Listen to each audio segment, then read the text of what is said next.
Bannayuganda kekadde tuzuukuke tutaase eggwanga lyaffe nga likyasobola okutaasibwa kubanga gye tukoma okuwebaka ne tuzinga emikono Uganda egenda.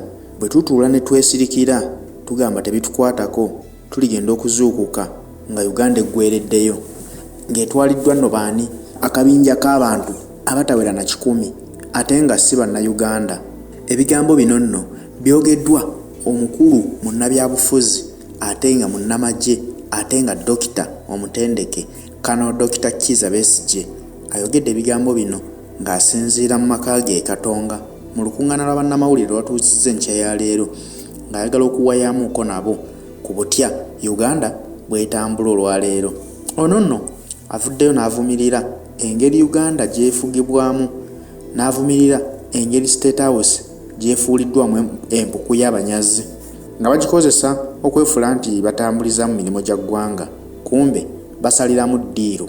Besigye alabuddeyo eri Kaguta Museveni n'amugamba nti asigazzayo emyaka 3 gyokka aweze emyaka 7 era wanaawereza emyaka 7 agenda kuba awummula ebyobufuzi ate alekere n'abalala bakwatemu naye n'amulabula n'amugamba mu myaka 3 gy'abulayo okuweza emyaka 7 agenda kumuwulira kubanga tagenda kuzikiza tasobola kukkiriza Uganda kugenda ng'alaba. Tulabira ddala ng'ebikolwa olwaleero ebiri mu ggwanga si byakwagaliza bannayuganda kubeera bulungi, si byakwagaliza Uganda kulaakulana kugenda mu maaso, wabula tulabanga byakwagala kusaanyaawo busaanya ggwanga lyattu Uganda. Ebigambo bino nno tubikwate nga nsonga nkulu nnyo kubanga batugamba nti eriiso ly'omukulu awaddugala weewalaba.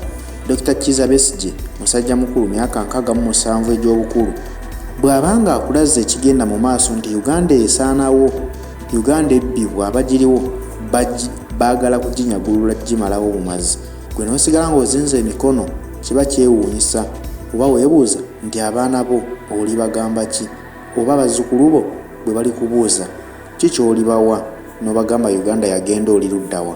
Kitegeeza nti tulina okusitukiramu ffenna awamu nga bannayuganda bekikwatako tutaase eggwanga lyattu Uganda tuliremedde leka kuggweerayo nga tutunula. Dr. Besigye asinzidde mu lukuŋŋaana luno nno n'avumirira ebyobufuzi ebibi ebiri mu ggwanga Uganda n'avumirira obwannakyemalira nti n'okubeera nga tewali kyali munnayuganda alina ddembe lye kubanga ne bwe muba mukuŋŋaanyi nga bannayuganda nti oba mutegeseewo okusaba temukyakkirizibwa kubanga batya abantu abakuŋŋaanye baba balowooza nti bwe mukuŋŋaana wamu muba mulabika muteesa basuuza munyago gwabwe ogwo gwe baanyaga ku Uganda. So nga kirina okukoma bunnambiro buli munnayuganda alina okuba n'eddembe lye nga munnayuganda. So si kulowooza nti Uganda yabalondemu nga bo bwe bakirowooza kubanga bo bwe bali basuubira nti Uganda bagifunamu emigabo era teri asobola gibasuuza.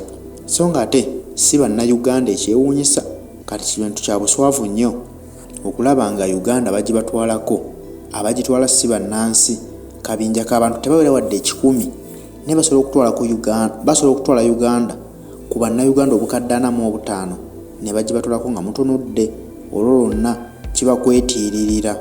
Naye nga jjukira bajjajjaffe singa tebalwanirira Uganda ate osanga naffe tetwandibaddewo we tuli olwaleero singa tetugyeyagaliddeemu. Naye kati mwe munaagitiirira ne mutagirwanirira olwo bazzukulu bammwe balisangawo ki? Tukirowoozeeko ekintu ekyo. Ending this will not take just leaders. It will take the people of Uganda in their wide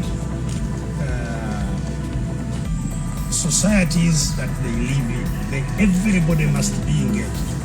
Or most people, the critical mass of Ugandans must be engaged in order to end this. It will not be wished away. It will not be ended by these leaders or whoever leaders. Ugandans must be active in ending this. And that's why we set up the People's Front for Transition to help our people to become focused on the problem and to deal with it.